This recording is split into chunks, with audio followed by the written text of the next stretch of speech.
Hello, everyone. This is Debra Richardson, and today I am putting the AP in Happy, where accounts payable teams are empowered to protect the vendor master file from fraud. This podcast will give a voice to accounts payable team members by talking about the growing reality of cyber attacks in their world and which vendor setup and vendor management techniques they can apply to protect the vendor master file from fraud. Need training? Visit the Vendor Process Training Center to enroll in your choice of weekly live and on-demand training sessions. Plus, get access to vendor setup form templates and reference tools that will help you and your team avoid fraud, fines, and bad vendor data. So sign up for a free account to get access to free training sessions, vendor process FAQs, and a resource library with information you need to manage your vendor master file. Visit training.debrarrichardson.com today. The link will be in the show notes. Are you and your team members making confirmation calls to your vendors to confirm remittance information? If so, are you using confirmation call scripts? See how they could be valuable to prevent fraud and make the person receiving the call more apt to confirm their information. This is the third episode in this series of 5. Keep listening.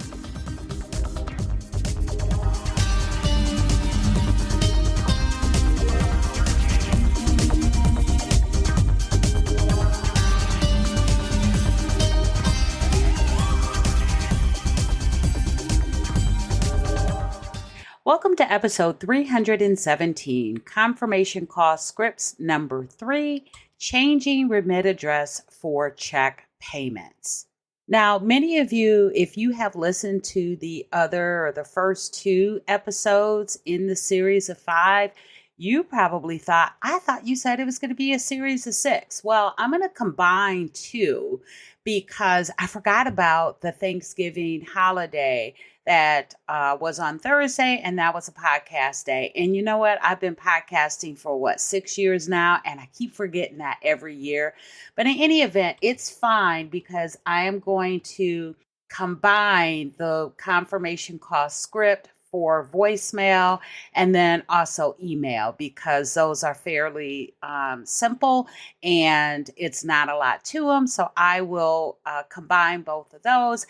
And the next one, so that'll be the last one in the series, but the next one in the series will also be related to check payment. And that's when you're adding a remittance address for check payment. And that can happen, right? If you have a vendor that has multiple remit addresses and they're using check payments, because you have vendors that have multiple places you need to pay depending on what you are paying. And actually 2 great examples are governments, because sometimes you need to pay different departments. And the other one is banks, because sometimes they want you to pay different types of fees to different departments, like ATM fees. So there are instances where you may need to add a remittance address to a vendor record in order to remit payment to like a different department. So that's going to be the next one.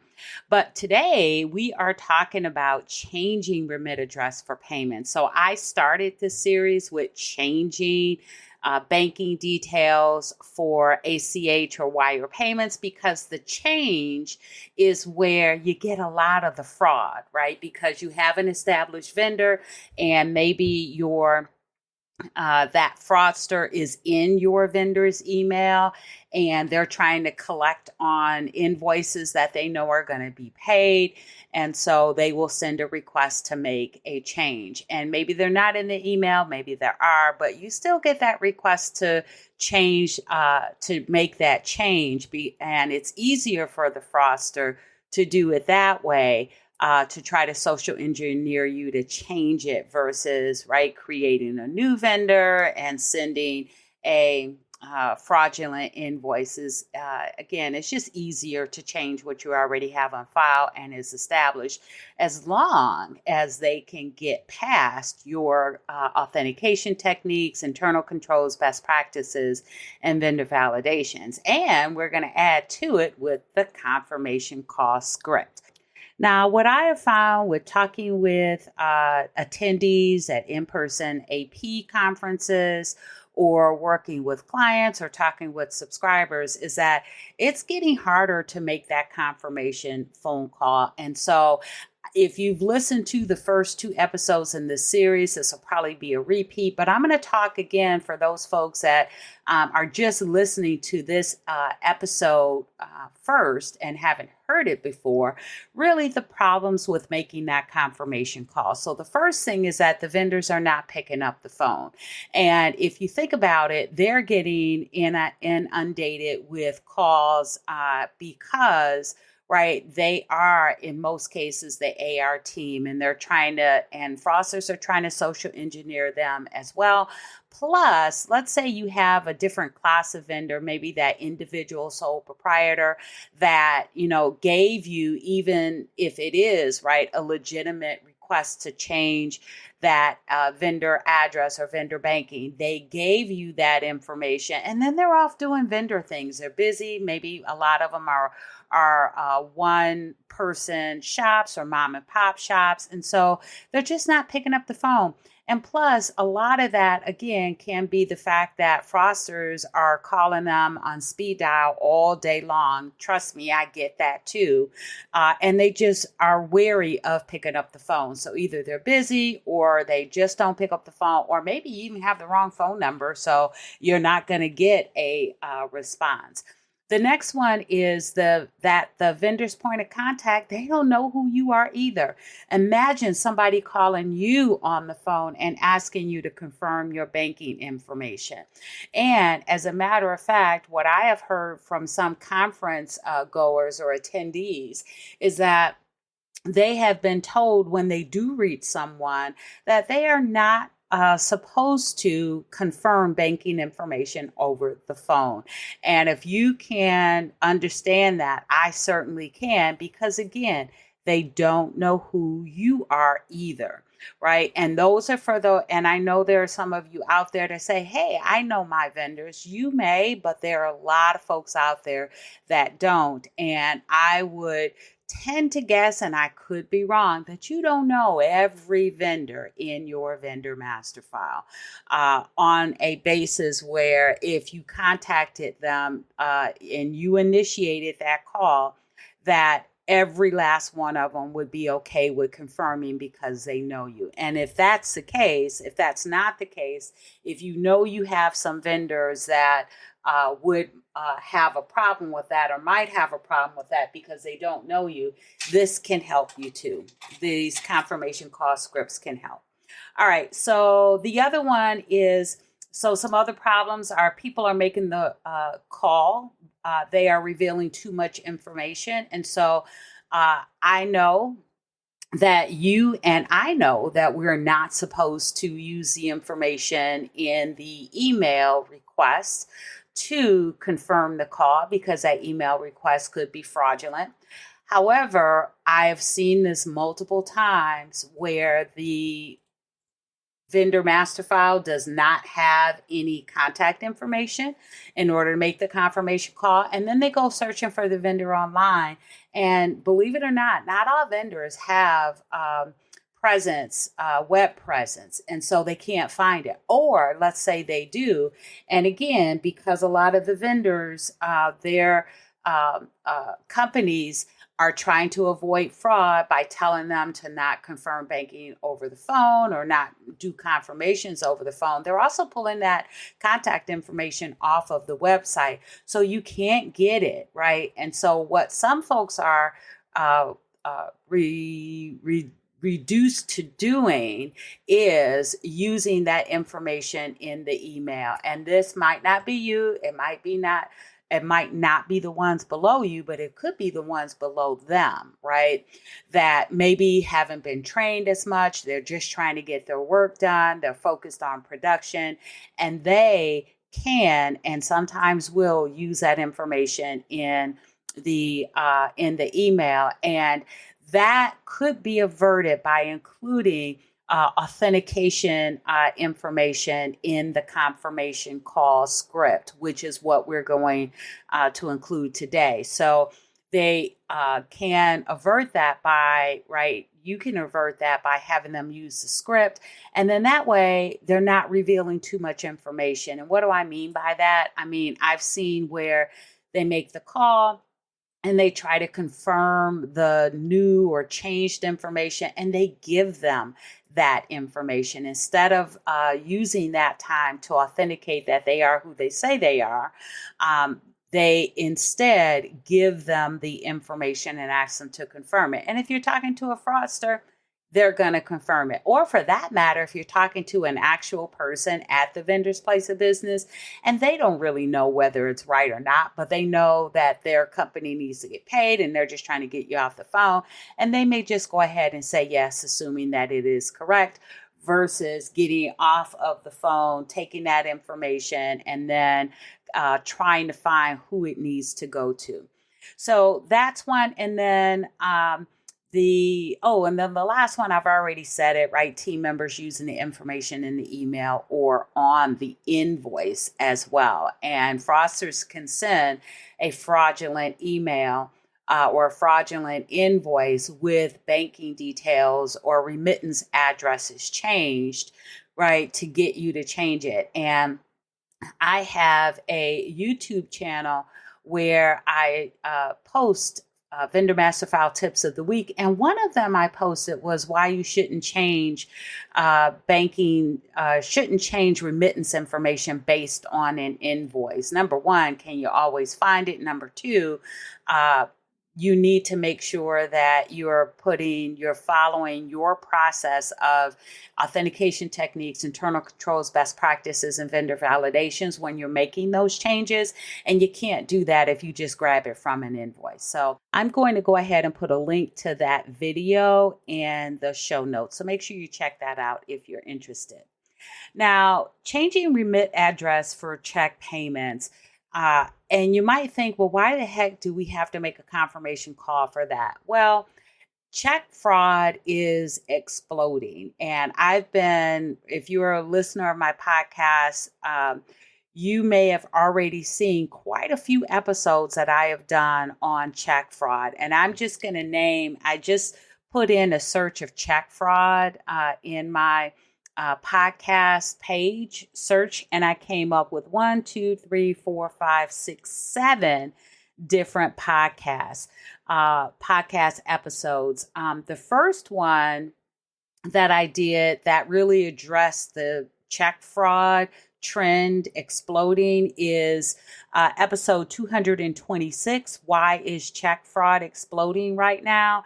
And then I had episode 243, 20 tips to protect your company against check payment fraud. That was actually a webinar that I recorded and then released as a podcast. I had another webinar as well. That was episode 305, Avoid Check Payment Fraud When Paying Your Vendors in 5 Steps. So those were 2 webinars that I put on as podcasts, and they're about 35 minutes each, so not too long. And then I have some that might help you. Episode 256 was Positive Pay plus this step to mitigate check fraud. And then, another one that was really good, it was earlier this year, episode 285, 4 ways to secure your vendor's remittance address from unauthorized changes. So those are some great episodes to listen to if you are looking for tips on how to avoid check fraud. All right. Well, without further ado, let's go ahead and take a look or go over this confirmation call script for changing remittance address for check payments. And so this is going to start the same way if you've listened to the other episodes that all of the other ones have started, because you do have to, again, make sure that you are making that person comfortable, that you are who you say you are. And so you're going to start it off with good morning, good afternoon. My name is, and you will say your name, and I am from, and you will say the company that you're from. Then you'll go over to say a request has been made from, and you either indicate or say the vendor requester, like who at that company your company is working with to provide the services or products, or your internal employee name, whichever one you think would be most familiar, or that person that you're contacting could look up or would be familiar with. Because it could be that you might be contacting someone that is aware of your internal employee name, or if you're contacting them out of the blue, you might want to include the person at their company, what I call the vendor requester. And this, again, is to make the person that you're calling feel more comfortable that you are who you say they are, especially if they are familiar with the fact that their company is working for your company. All right, so go over it again. A request has been received from either the vendor requester, the internal team member at their company, or your internal employee name. And then you say to make a change to your remittance address that will affect future payments. So a request has been received to make a change to your remittance address that will affect future payments. Then you go on to say a confirmation is required prior to any change. Are you the person that can confirm the old and new remittance address for your company? Now, I say that so that you don't go through all of the authentication and the confirmation just for them to say no. Now, this could be something that because it is an address versus banking, that they might be able to, or think they may be able to answer anyway, but you never know. If they say no, then you say, can you provide a phone number for a more appropriate team member that can provide that information? And if they say no, then a graceful way to end the conversation is to say, thank you for your time. I will follow up internally. And so you do want to make sure that in the scripts, that if for some reason it is not successful, you can't go on, you have verbiage in there that allows the person that's making that call to gracefully exit that conversation. Now, if they say yes, then you will then do two things. One, you will authenticate that they are who they say they are. And this is great to have in place when other people are making that call and you don't know who where they got that information from, because it could be from that fraudulent email or that fraudulent invoice. So you make sure you build into the script authentication, and that's what you say first. So please confirm the existing previous remittance address that we have on file. Now, I use the remittance address. If you think that's too easy, you can use something else like the last 4 digits of the tax ID or some other information that the person that you're talking to at the vendor's place of business would know. Now, once that is valid, you would say, please confirm, the new remittance address. Now, if for some reason that was not successful, you can say that information does not match what was submitted. Again, ask them, can you provide a phone number for a more appropriate team member that can provide that confirmation? And if they say no, again, have a way to gracefully end the conversation. Say, thank you for your time. I will follow up internally. But If it was successful, then the next thing to say is thank you for confirming. Please provide your email address so that I may send a confirmation once the information has been updated. And that's great because now guess what you have? You have another email address that you can add to the vendor master file, because it's great that you now have a contact name if you didn't have it before, a telephone number because you made the call, and now an email address. It's always great to have lots of contacts on file.